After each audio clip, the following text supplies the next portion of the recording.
Hello guys, সবাই কেমন আছেন? কালবৈশাখী ঝড় আমাদের গ্রামীণ জীবনের এক অপরিহার্য বাস্তবতা। হঠাৎ করে আসা এই ঝড় অনেক ক্ষতির কারণ হয়ে দাঁড়ায়, তাই এর আগাম প্রস্তুতি নেওয়া খুবই জরুরি। আজকের ভিডিওতে আমরা দেখাবো কিভাবে সহজ উপায়ে ঝড়ের আগাম টানা বা প্রস্তুতি নেওয়া যায়।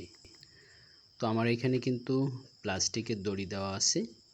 তো এই দড়ির সাথে আমি কিন্তু দেখেন ইট বেঁধে মাটির তলায় কিন্তু আমি দিয়ে দিচ্ছি। তো এর আগে আমি কিন্তু কাঠ পুঁতে টানা দিতাম। তো কাঠ পুঁতলে কিন্তু লাস্টিংটা বেশি দিন হয় না, কারণ কাঠের গড়া কিন্তু নষ্ট হয়ে যায়। এজন্য আমি মাটির নিচে ইট দিয়ে টানা দিচ্ছি। আর আমি দেখেন এই রোতে কিন্তু সুন্দরভাবে বেঁধে দিচ্ছি যেন ঝড়ে না উড়ে যায়, এবং আমি ইটও কিন্তু সুন্দর করে বেঁধে দিচ্ছি। এরপরে আরও যেন শক্ত হয় এবং মজবুত হয়, এজন্য আমি সুন্দর করে বেঁধে নিলাম। এরপরে আমি ইটটি পা দিয়ে চেপে ধরে আমি উপরে মাটি দিয়ে দিচ্ছি যেন এটি মাটির নিচে সুন্দরভাবে থাকে এবং সহজে উপরে না ওঠে। তো আপনারা কিন্তু আপনাদের ঘরের চারপাশ সুন্দরভাবে টানা দিয়ে রাখবেন এই সেম পদ্ধতিতে।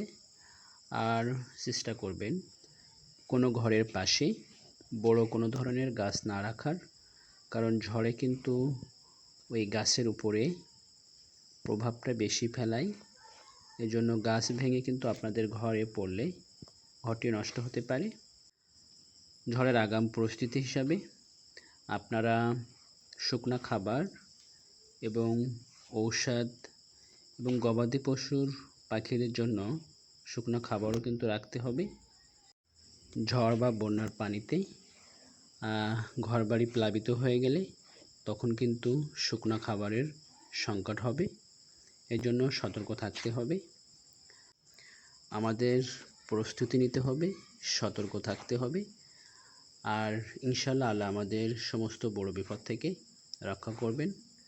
ঝড় প্রতিরোধ করা না গেলেও আগাম প্রস্তুতির মাধ্যমে আমরা ক্ষয়ক্ষতির অনেকটাই কমিয়ে আনতে পারি। ভিডিওটি যদি আপনাদের ভালো লেগে থাকে বা উপকারে আসে তাহলে শেয়ার করতে ভুলবেন না, কারণ সচেতনতা ছড়িয়ে দেওয়াই আমাদের মূল লক্ষ্য। তো সবাই ভালো থাকবেন, শুভকামনা সবাইকে। আল্লাহ হাফেজ।